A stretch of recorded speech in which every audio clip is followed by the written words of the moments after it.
네, 드디어 오늘 로마서의 마지막 우리가 단락을 보게 됩니다. 우리가 로마서 12장부터 우리 16장까지 쭉 우리가 계속 살펴봤는데요. 이 마지막에 우리가 무슨 내용을 살펴볼 거냐면 두 가지 내용을 살펴볼 겁니다. 첫째는 문안 인사예요. 우리가 지난 시간에 문안 인사 16장 1절에서 16절까지 우리가 살펴봤는데 여기 또 다시 문안 인사가 등장하고 또 하나는 마지막으로 하나님께 영광을 올려드리는 송영으로 끝이 나게 됩니다. 먼저 이 문안 인사에 대한 부분을 갑자기 다시 등장하게 되잖아요. 1절부터 16절에 이미 그 로마 성도들을 향해서 이 사도 바울이 문안하라 그리고 그들을 각자 기억하고 그들의 영적인 모습들을 하나하나 기억하면서 문안했는데 갑자기 여기 뛰어넘어서 다시 또 오늘 본문의 21절부터 23절까지 다시 문안이 등장하고 있습니다. 근데 이 문안하는 사람들이요 좀 달라요. 대상이 다르고 모습이 다릅니다. 로마서 16장 16절 말씀 앞에 보면은 너희가 거룩하게 입맞춤으로 서로 문안하라. 그리스도의 모든 교회가 다 너희에게 문안하느니라 그렇게 말씀했죠. 그러니까는 사도 바울이 문안을 받는 로마 교인들에게 문안을 하는 것이 1절부터 16절이었는데 오늘 본문의 21절부터 23절 말씀은 이 바울 편에서 즉 그리스도의 모든 교회를 대표하는 문안하는 사람들의 이름이 등장하는 거예요. 그러니까 편지를 쓰는 사람의 입장에서 문안을 하는 거죠. 그래서 이 보내는 자의 이름으로 하는 문안을 하고 있습니다. 여기에 몇몇 사람의 이름이 대표적으로 등장을 하는 것이죠. 그러니까 사도 바울과 함께 대표성을 가진 몇몇 사람들의 이름이 등장을 합니다. 자, 어떤 사람들일까요? 한번 살펴보도록 하겠습니다. 첫째는 누구냐면 21절을 보면 나의 동역자 디모데와 나의 친척 누기어와 야손과 소시바더가 너희에게 문안하느니라 그랬어요. 자, 첫 번째 등장하는 사람은 누구죠? 디모데입니다. 디모데. 우리가 너무 잘 아는 인물이죠. 제일 여기서 우리가 아는 사람은 딱 한 사람이에요. 여기 디모데. 이 디모데라는 사람을 생각하면요, 여러분 어떤 생각이 드세요? 디모데는요, 먼저 젊은 사람이에요. 젊은 사람이고 사도 바울이 그를 볼 때 항상 내가 사랑하는 믿음의 아들 이런 표현을 많이 썼어요.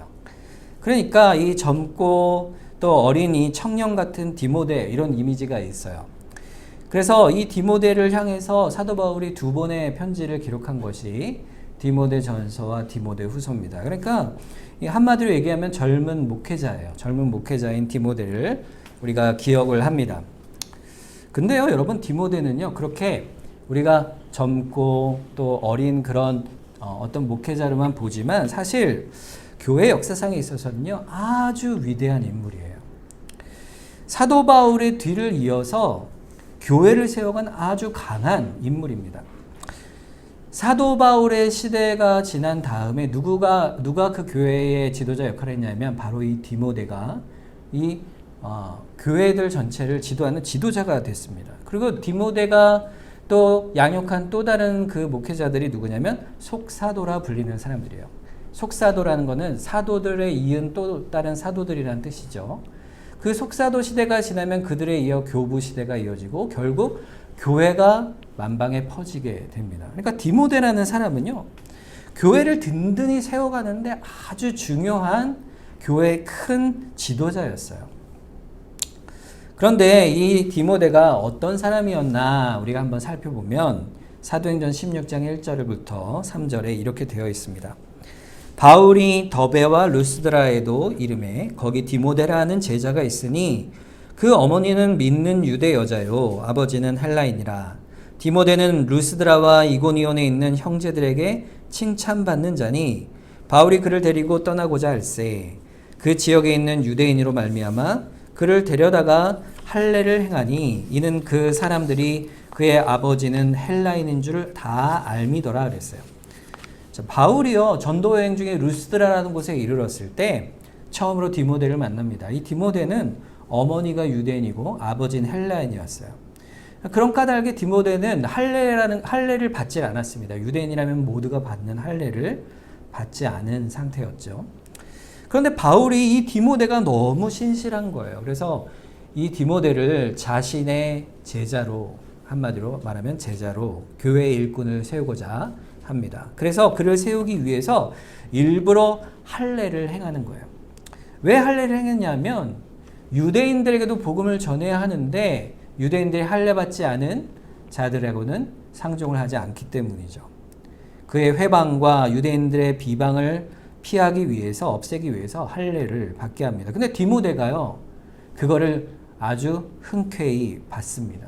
수고한 것이죠. 복음의 은혜를 따라서요, 일꾼 되는 일에 디모데는요, 서슴없이 바울을 따라 순종해 갑니다. 그래서 바울을 따라서 복음을 가르치는 지도자로 세움을 받는데, 이 사도 바울이 디모데에 대한 평가를 하기를 이렇게 평가를 해요. 빌립보서 2장 22절에 보면 디모데의 연단을 너희가 안 하니 자식이 아버지에게 함같이 나와 함께 복음을 위하여 수고하였노리라 그랬어요. 디모데가요, 바울과 함께 복음을 위해 수고한 사람 중에 한 명이지만 아주 특별해요. 얼마만큼 특별하냐면 자식이라도 이만큼 할까? 할 만한 만큼 이 디모데는 사도 바울에게는 정말 자식과도 같은, 아들과도 같은 존재였습니다. 그런데 그 내용이 뭐냐 했을 때 이 빌립보서에 보면요, 그 내용이 디모데의 연단을 너희가 안다 그랬어요. 연단이라는 표현을 썼어요. 이 연단이라는 단어는요, 다른 데서는 시련 이런 표현으로 쓰는데 이 말의 원래 뜻은 이런 뜻이에요. 연단과 시련을 통해서 그것의 진짜요, 그것이 가치가 드러난다 이런 뜻이에요. 그러니까는 금이 있잖아요. 금을 처음에 딱 캐면 금덩어리가 이렇게 탁 있으면 좋은데 불순물이 섞여 있잖아요. 그러면 그 금을 어떻게 합니까? 금을 보고 캐내어 불에다 뜨겁게 녹여내면 어떻게 됩니까? 불순물이 사라지고 순수한 금이 드러나듯이, 그러니까 진정한 가치가 그때 보이듯이 디모데는 과연 어떤 사람이라? 진짜 금 같은 사람이라, 이런 표현이에요. 이 말 속에는 진정한 가치로 확인된 디모데라 이렇게 말합니다. 그 진정한 가치를 너희가 다 보았노라 이렇게 설명하는 겁니다. 나와 함께 복음의 수고함으로 그리스도의 참된 제자임이 확인된 정말 하나님 앞에 가치 있는 영혼이라 이런 뜻이에요. 이걸 다른 말로 하면 뭐라고 성경이 표현하면 보배로운 자라 이렇게 표현해요. 보배로운 자. 보배가 뭐죠? 보배? 정말 귀한 게 보배 아니겠어요? 하나님이 보실 때 그 연단을 통해 그 본질이 드러났는데 디모데는 어떤 사람이에요? 정말 하나님이 보시기에 교회가 바라볼 때 보배 같은 사람이에요. 디모데가 그 많은 복음을 전하는 고난 속에서 사도 바울과 함께 그러한 수고를 한 자라 이렇게 말하는 것입니다. 디모데에게 두 번의 편지를 썼는데 이 디모데전서 1장 1절부터 4절에 보면 그래서 사도 바울이 디모데에게요 아주 큰 사역을 맡깁니다. 볼까요? 우리 구주 하나님과 우리의 소망이신 그리스도 예수의 명령을 따라 그리스도 예수의 사도된 바울은 믿음 안에서 참 아들된 디모데에게 편지하노니 하나님 아버지와 그리스도 예수 우리 주께로부터 은혜와 긍휼과 평강이 내게 있을지어다. 내가 마게도니아로 갈 때에 너를 권하여 에베소에 머물라 한 것은 어떤 사람들을 명하여 다른 교훈을 가르치지 말며 신화와 끝없는 족보에 몰두하지 말게 하려 함이라. 이런 것은 믿음 안에 있는 하나님의 경륜을 이름보다 도리어 변론을 내는 것이라 그랬어요. 여기 보면요, 사도 바울이 디모데를 향해서 2절에 뭐라고 얘기하냐면 믿음 안에 참 아들된 디모데라 이렇게 얘기해요. 사도 바울이 얼마나 디모데를 사랑하는지 모릅니다. 복음의 후계자요, 동역자로 그의 목회를 말씀하고 있는 거예요. 그러면서 그에게 맡긴 일이 있어요. 사도 바울은 이제 디모데를요, 교회의 지도자로 딱 보내는 거예요. 어디로 보내냐면 에베소로 보냅니다. 여러분, 에베소 교회는요 아주 큰 교회였어요. 이 에베소라는 지역 자체가 아주 큰 도시였는데 이 사도 바울이 마게도니아, 즉 그리스로 이제 넘어갈 그때에 이 남아있는 터키 지역, 이 땅의 소아시아 지역의 교회를 누구에게 맡긴 거예요? 바로 디모데에게 맡긴 것입니다. 이 디모데는 그래서 나의 동역자요, 또 예수 그리스도의 교회 안에 사도 바울과 함께 교회에 문안하는 동역자로서 또 사역자로서 오늘 편지에 함께 이렇게 편지를 하고 있는 겁니다. 여러분, 진리를 파수하는 종들을 세워가는 일은요, 너무너무 중요한 일이에요. 여러분, 교회에서도 마찬가지입니다. 교회 안에서도 다음 세대를 세워가는 일이요, 바로 복음을 위한 사역이에요. 사도 바울이 디모데를 그렇게 사랑하고 아끼는 것은요, 그냥 그를 사랑하기 때문이기도 하지만 더불어서 복음을 위한 것은 세대로 이어져 가야 하는 것이기 때문이에요. 우리 교회가 해야 될 가장 중요한 사역 중에 하나는요, 믿음의 사람을 키워내는 겁니다.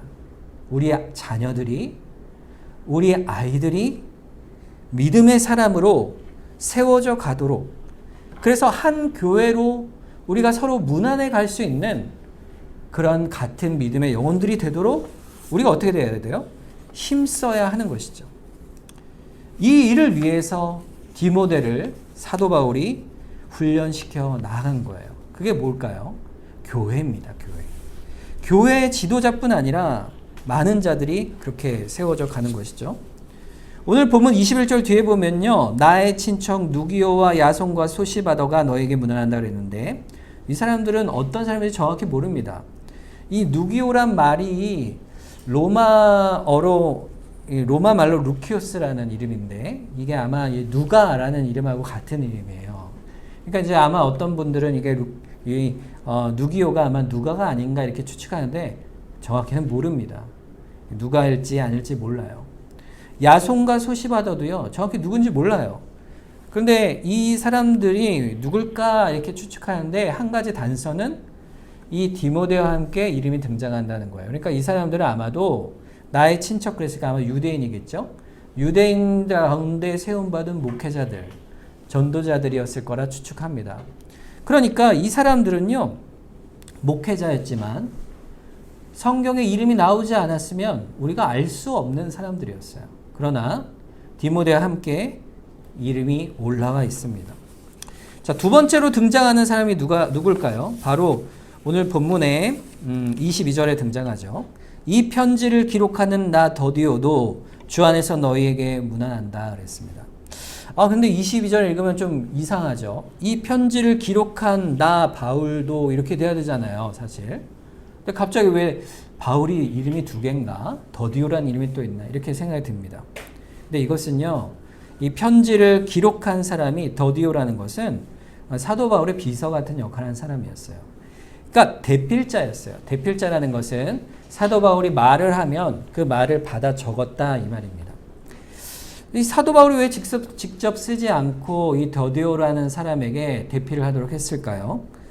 그것은 이때가 아마도 사도 바울이 우리가 잘 알듯이 세 번의 전도행을 다 마치고 이제 로마를 거쳐 서바나까지 가려고 지금 계획을 세우고 있을 때니까 대략 시기를 보면 사도 바울이 회심한 지 20여 년이 지난 이제 좀 더 나이가 많이 든 노년의 때였어요. 그러니까 사도 바울이 눈도 잘 안 보였던 것 같고요. 또 직접 이렇게 쓰기가 건강의 상태가 그렇게 좋지 않았던 것 같아요. 그래서 사도 바울이 옆에 함께 그의 말을 받아 적고 그를 옆에서 돕는 그런 사람이 있었는데 그 사람이 누구죠? 바로 더디오라는 사람이에요. 더디오야말로 사실은요, 숨겨진 일꾼이에요. 여기 기록이 없었으면요, 그 이름을 우리가 모를 사람이고 그 사람이 어떤 일을 했는지도 우리가 몰랐을 거예요. 그런 사람이 바로 이 더디오입니다. 그러나 더디오도 오늘 본문에 보면 나 더디오도 주 안에서 너에게 문안한다 하니까 똑같은 마음인 거죠. 바울과 같은 마음으로, 교회를 사랑하는 마음으로 이 편지를 같은 마음으로 쓰고 있는 거예요. 세 번째로 한번 보겠습니다. 자, 본문 23절을 보면요, 나와 온 교회를 돌아보아 주는 가이오도 너희에게 무난하고 이 성의 재무관 에라스도와 형제 구아도도 너희에게 무난한다 그랬어요.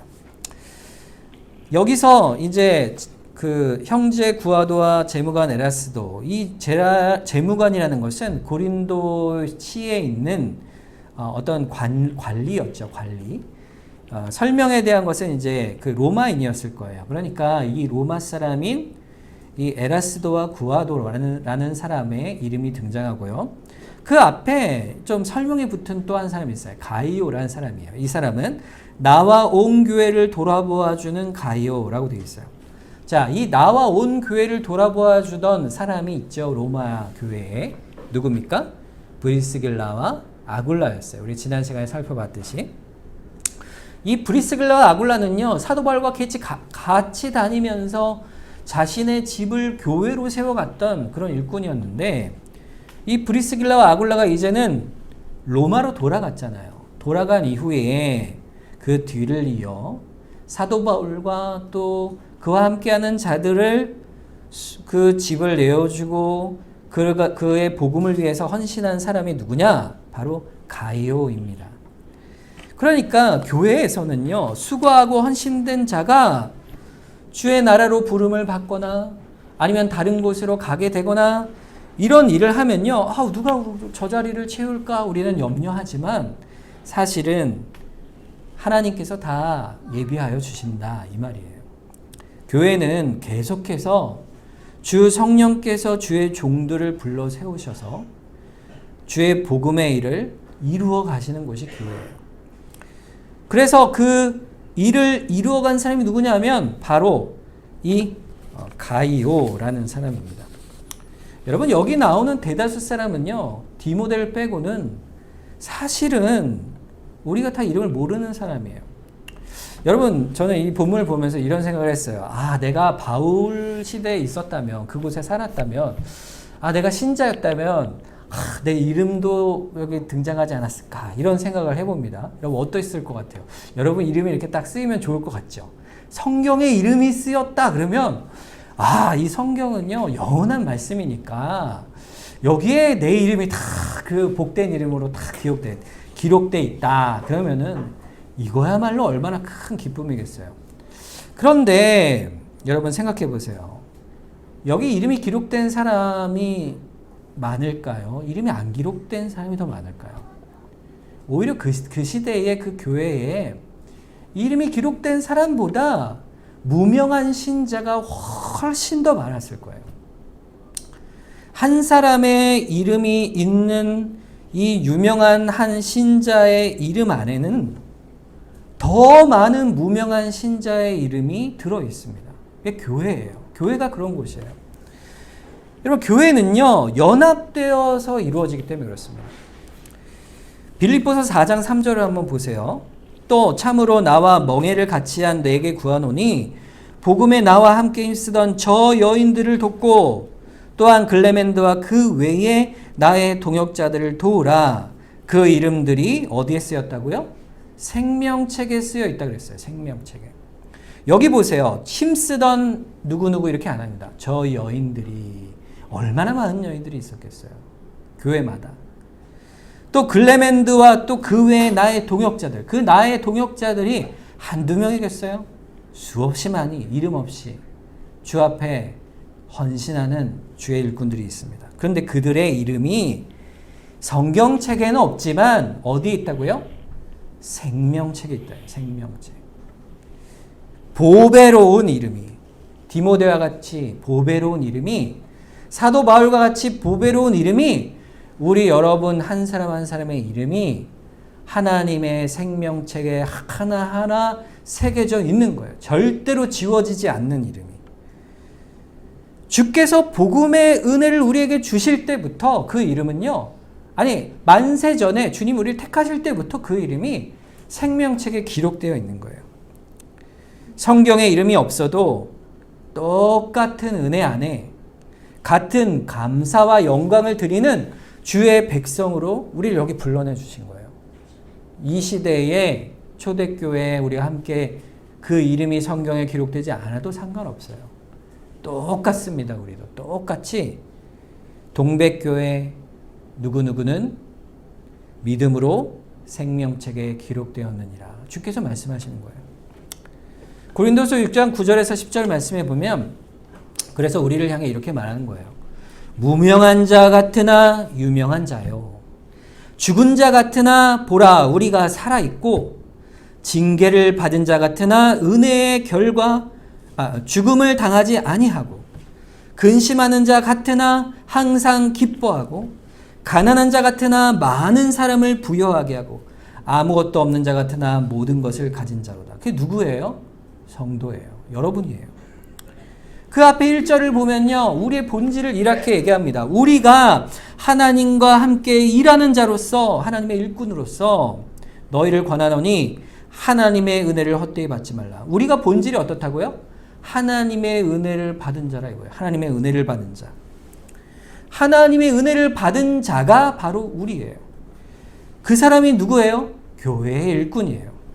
그 사람들이 생명책에 기록된 거예요. 우리가 왜 교회의 일꾼이 되냐 이거예요. 왜 교회의 일꾼이 될까요? 우리가? 여기에 이름 없이 왜 일하는 사람들이 있을까요? 그 일의 목적은요. 딱 하나예요. 감사뿐입니다. 감사. 우리가 인생을 살아가는데 왜 교회에서 이렇게 헌신하고 봉사해야 될까? 왜 이렇게 하나님께 열심히 예배 드려야 할까? 한 가지 이유 때문이에요. 우리가 받은 은혜 때문입니다. 은혜 때문이에요. 내 자신을 드러내는 게 아니에요. 우리는 교회에서 일꾼이라는 것은 그런 것입니다. 은혜의 결과예요. 내가 누구냐 물으면 은혜 받은 자라. 무명하여도 관계없어요. 우리 이름을 드러내려고 교회 오는 게 아닙니다. 이것이 사도 바울과 함께 문안하는 사람들의 모습에 있는 거예요. 그리고 그 문안을 받는 로마 교회 성도의 이름 안에 다 있는 거예요. 우리가 하나의 교회가 될 수 있는 하나의 근거는요. 우리 인생이 어디로 향하기 때문이에요? 하나님에게로 향하기 때문입니다. 우리 모든 성도의 삶을 어떻게 정의할 수 있을까? 그것이요. 맨 마지막 이 있는 구절, 우리 결론, 로마서의 결론에 그것이 들어있어요. 그게 뭘까요? 하나님의 영광이에요. 하나님의 영광. 우리가 왜 이러한 은혜 받은 데 감사로 살아가느냐? 결국 하나님이 영광 받으시고 우리로 하는 하나님의 영광된 삶을 살아갈 수 있도록 우리를 인도해 주시기 위한 겁니다. 그래서 대단원의 말미가 그 영광으로 끝나는 거예요. 로마서의 구절을 보면요. 이것이 처음부터 끝까지 다 하나로 이어지게 돼요. 오늘 본문과 똑같아요. 로마서 1장 1절부터 2절을 먼저 한번 보겠습니다. 그리고 11절을 같이 보겠습니다. 1절과 2절 시작을 한번 보세요. 예수 그리스도의 종 바울은 사도로 부름을 받아 하나님의 복음을 위하여 택정함을 입었으니 이 복음은 하나님이 선지자들을 통하여 그의 아들에 관하여 성경에 미리 약속하신 것이라. 11절 내가 너희 보기를 간절히 원하는 것은 어떤 신령한 은사를 너희에게 나누어 주어 너희를 견고하게 하려 함이라 그랬어요.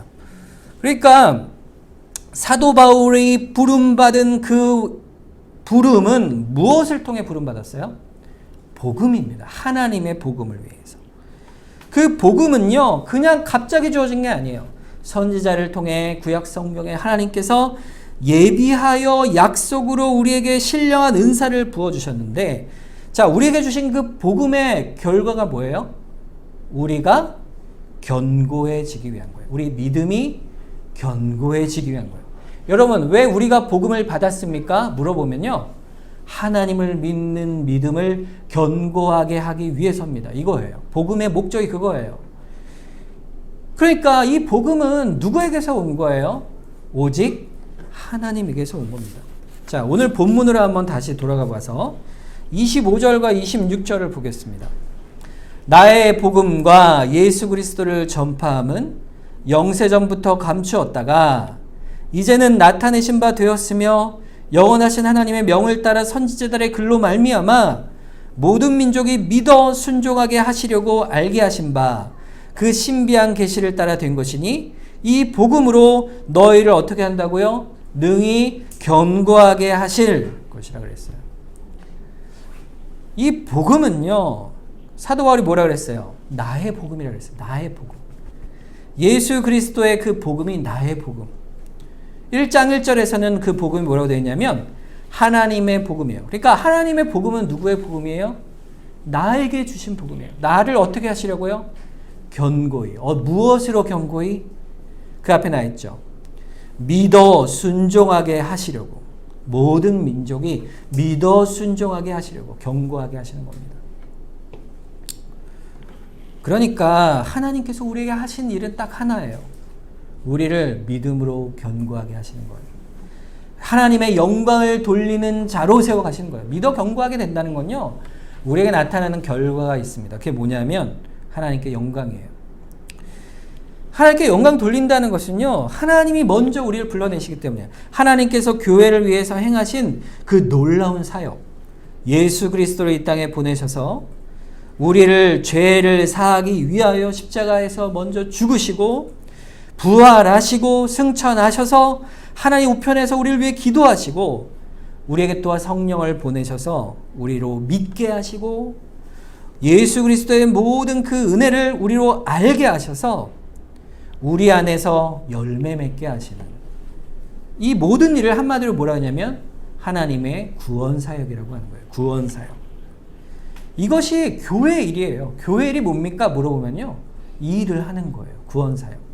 우리 아이들에게 그것을 대대로 행하도록 가르쳐가는 거예요. 그것의 목적이 뭐예요? 이 모든 일 누가 행하셨습니까? 우리에게? 하나님이 행하신 거예요. 그래서 오늘 본문 말씀의 결론이요, 이렇게 되는 겁니다. 여러분이 참 칭찬받을 만합니다. 여러분의 수고가 참 대단하세요. 여러분 교회 참 멋집니다. 여러분 훌륭합니다. 이렇게 끝나지 않아요.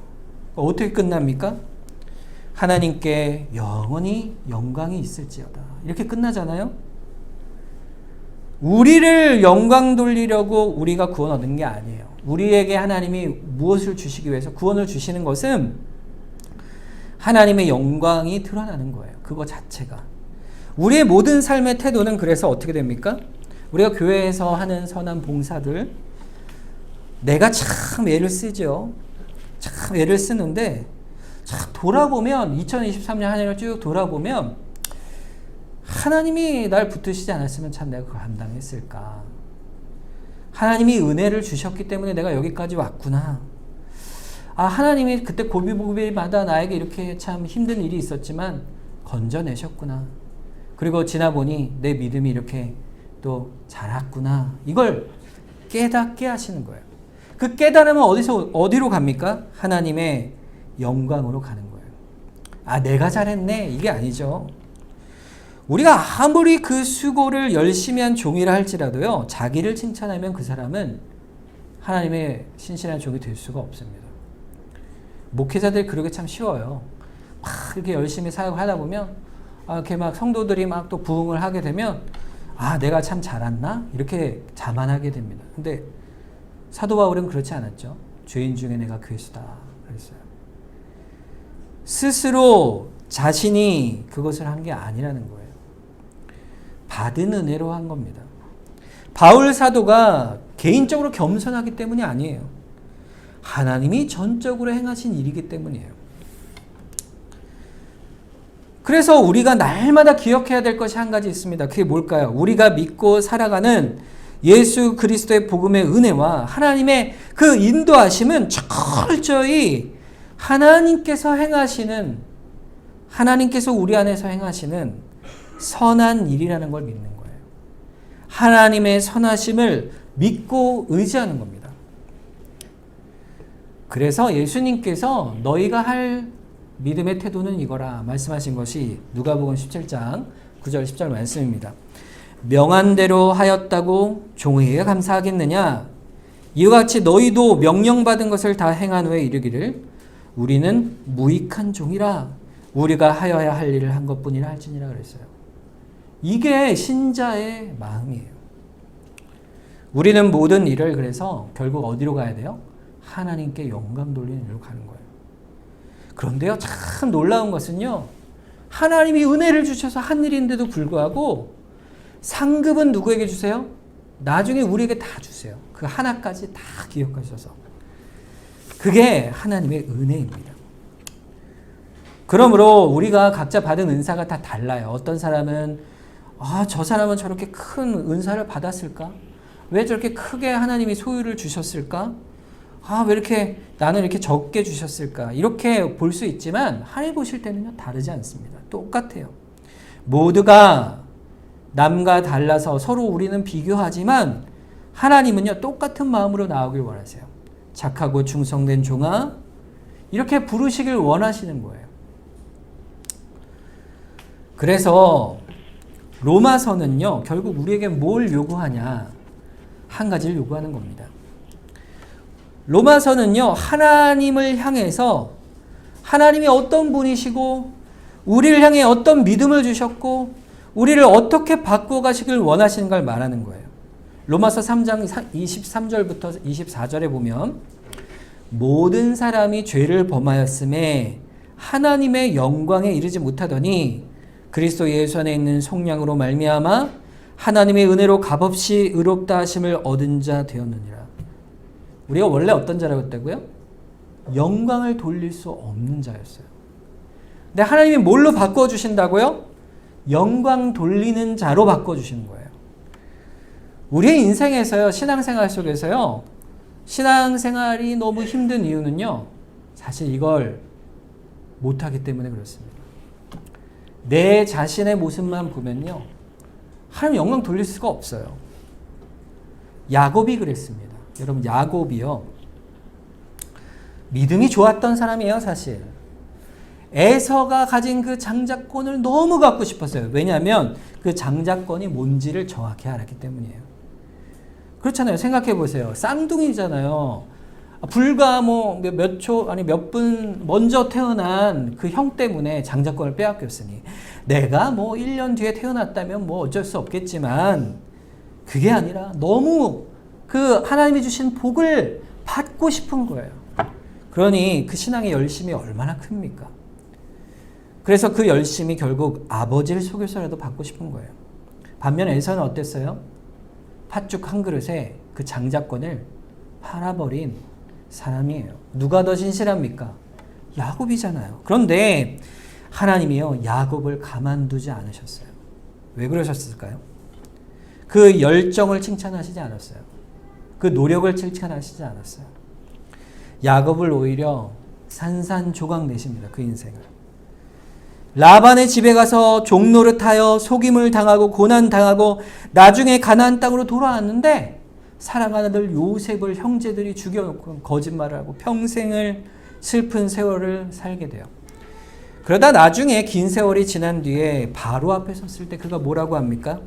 내 인생이 조상의 연한에 미치지 못하였지만 험한 세월을 지냈습니다. 그러면서 뭘 고백하는 거예요? 비로소 내가 하나님의 은혜만으로 사는 자임을 깨닫습니다. 내가 하나님의 영광 돌리는 자로 사는데 내가 이제 그것을 살길 원합니다. 이렇게 고백하는 거예요. 아까 얘기했듯 디모데의 연단이 야곱의 연단으로 있었던 거예요. 그래서 그가 나중에 이스라엘이라는 이름을 받게 되잖아요. 하나님은요, 우리에게 원하시는 것이 거기에 있어요. 우리가 각각 연약한 성품들이 다 있어요. 그게 다 다를 수 있죠. 그런데 하나님은요, 우리를 그 연약한 것들을 통하여 오히려 하나님 앞에 나아가서 하나님 앞에 영광 돌리는 자로 바꾸어 가기를 원하십니다. 그래서 오늘 본문에 25절에서 27절에 보면 나의 복음과 예수 그리스도를 전파함은 영세전부터 감추었다가 이제는 나타내신 바 되었으며 영원하신 하나님의 명을 따라 선지자들의 글로 말미암아 모든 민족이 믿어 순종하게 하시려고 알게 하신 바 그 신비의 계시를 따라 된 것이니 이 복음으로 너희를 능히 견고하게 하실 지혜로운 하나님께 예수 그리스도로 말미암아 영광이 세세무궁하도록 있을지어다. 아멘. 그랬어요. 여러분, 그렇게 하시는 하나님은요, 어떤 분이시냐면요, 능히 그랬어요. 첫째는 능력의 하나님이세요. 두 번째는 지혜로운 하나님이라고 그랬어요. 여러분, 우리에게 하나님의 영광 돌리고 능히 견고한 믿음을 세워주실 그 하나님은요, 우리를 그렇게 반드시 만들어 가십니다. 신실하신 하나님이세요. 어떻게 해요? 첫째는 그의 능력이요, 둘째는 그의 지혜로움입니다. 하나님의 능력과 지혜는요, 너무 말할 수 없이 놀라워요. 그래서 우리의 모든 전 인생을요, 어떠하든 이끌어 가세요. 그게 하나님의 섭리죠. 그 하나님의 능력과 지혜를 아는 거예요. 알면 어떻게 돼요? 순종하게 됩니다. 아브라함이요, 아들을 제물로 바치려 할 때 순종했죠. 어떻게 순종했을까요? 저 같으면 안 했을 것 같아요. 아니, 하나님이 어떻게 그럴 수 있습니까? 이렇게 했을 것 같은데, 아브라함이 먼저 안 거예요. 하나님의 능력을 안 거예요. 지혜를 안 거예요. 어떻게 알았을까요? 그가 100세에, 사라가 90세에 아이를 낳을 수 없을 그때에 하나님의 신실한 약속을 이루시는 방법을 본 거예요. 그러니까 하나님은 불가능한 모든 것을 이루실 수 있는 능력의 하나님이시요, 우리가 알지 못하는 놀라운 지혜로 우리 인생을 이끌어 가심을 아는 거예요. 그러니까 시험이 닥쳤을 때조차도 그 하나님의 지혜와 능력으로 반드시 이삭을 통해 하나님의 약속을 이루실 거라는 걸, 그를 살려서라도 이루실 거라는 걸 그는 어떻게 해요? 견고하게 믿었던 겁니다. 믿었던 거예요. 그 믿음은 하나님의 지혜로움과 능력을 믿는 거예요. 시편 23편에 다윗의 믿음이 이렇게 표현됩니다. 내가 사망의 음침한 골짜기로 다닐지라도 해를 두려워하지 않을 것은 주께서 나와 함께 하심이라. 주의 지팡이와 막대기가 나를 안위하시나이다. 우리 인생의 어떤 순간이라도 하나님의 능력과 지혜를 믿으면 그 앞에 능히 견고하게 서는 거예요. 그게 믿음의 견고함이에요. 그 믿음의 견고함의 가장 핵심은 뭘까요? 믿음의 확실성을 어디서 볼까요? 그것은 오늘 본문에 보듯 예수 그리스도 안에서 보는 거예요. 약속대로 우리에게 주신 그 아들을 우리에게 내어주신 그 언약 안에 이루신 하나님의 약속, 그 예수 그리스도를 바라보는 거예요. 근데 세상이 볼 때요, 예수님을 믿는 우리는요, 참 미련해 보여요. 우리에겐 지혜인데. 고린도전서 1장 18절 21절에 보면 십자가의 도가 멸망하는 자들에게는 미련한 것이요 구원을 받는 우리에게는 하나님의 능력이라. 기록된 바 내가 지혜 있는 자들의 지혜를 멸하고 총명한 자들의 총명을 패하리라 하였으니, 지혜 있는 자가 어디 있느냐? 선비가 어디 있느냐? 이 세대의 변론가가 어디 있느냐? 하나님께서 이 세상의 지혜를 미련하게 하신 것이 아니냐? 하나님의 지혜에 있어서는 이 세상이 자기 지혜로 하나님을 알지 못함으로 하나님께서 전도에 미련한 것으로 믿는 자들을 구원하시기를 기뻐하셨다 그랬어요. 여러분, 전도가 참 미련해 보여요.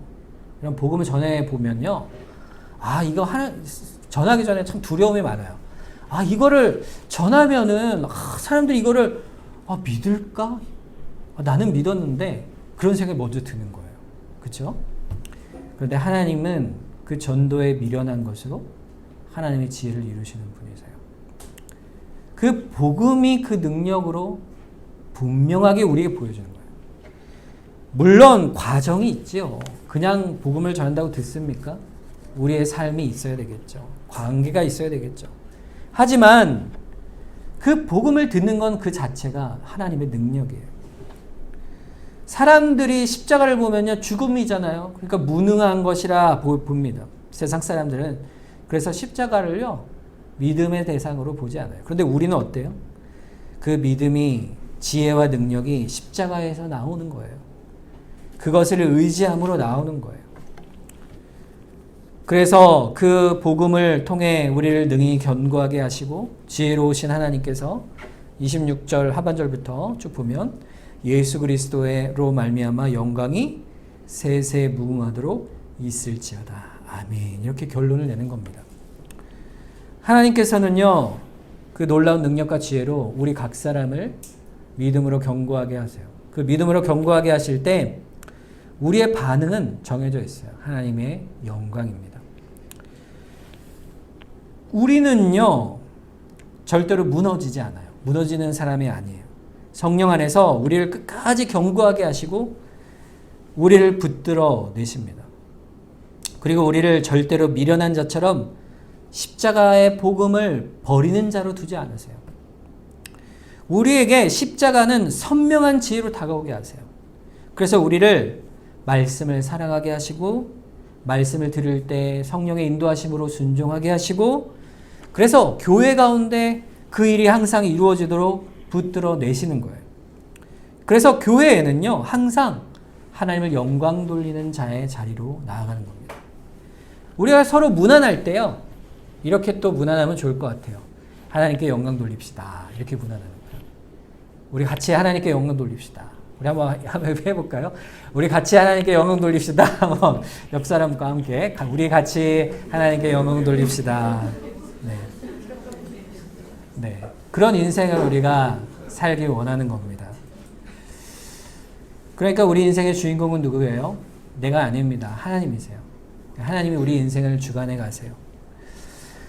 구약 역사도 주관자가 주인공이 누구세요? 하나님이시고 주님께서 오셔서 이 땅의 역사 가운데 이루시는 모든 일 속에도 하나님이 이루어 가시는 거예요. 우리 인생은요 그래서 거기에 자랑이 있는 거예요. 내가 이루어가면요 반드시 실패합니다. 끝이 있어요. 끝나버려요. 사라져버립니다. 티끌처럼. 그러나 하나님이 우리를 이끌어 가시니 우리는 영원할 수 있는 거예요. 그게 우리의 소망이 되는 거예요. 빌립보서 3장 8절에서 9절에 그래서 우리는요 세상의 관점이 이래요. 또한 모든 것을 해로 여김은 내 주 그리스도 예수를 아는 지식이 가장 고상하기 때문이라 내가 그를 위하여 모든 것을 잃어버리고 배설물로 여김은 그리스도를 얻고 그 안에서 발견되려 함이니 내가 가진 의는 율법에서 난 것이 아니요 오직 그리스도를 믿음으로 말미암은 것이니 곧 믿음으로 하나님께로부터 난 의라 그랬어요. 가장 귀한 것이 뭐예요? 하나님이시고 그리스도이십니다. 이 로마서 전체의 내용의 결론이고 우리가 교회의 신자로 살아가는 인생의 결론이에요. 우리가 마땅히 해야 할 한 가지가 있다면 하나님을 영광 돌리는데 경고히 서가는 것입니다.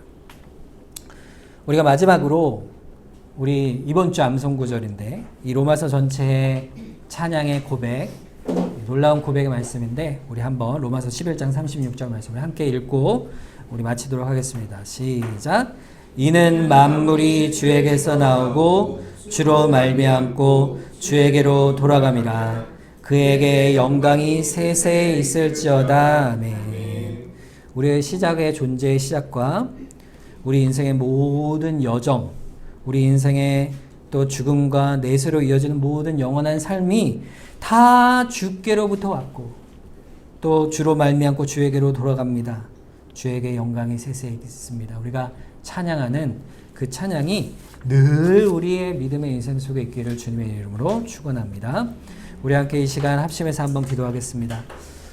하나님, 저를 불러내 주셨으니 저를 통하여 영광 받아 주시옵소서. 또 우리를 동백교회로 불러내 주셨으니 우리의 동백교회를 통해 영광 받아 주시옵소서. 우리 이 시간 합심해서 한번 기도하도록 하겠습니다.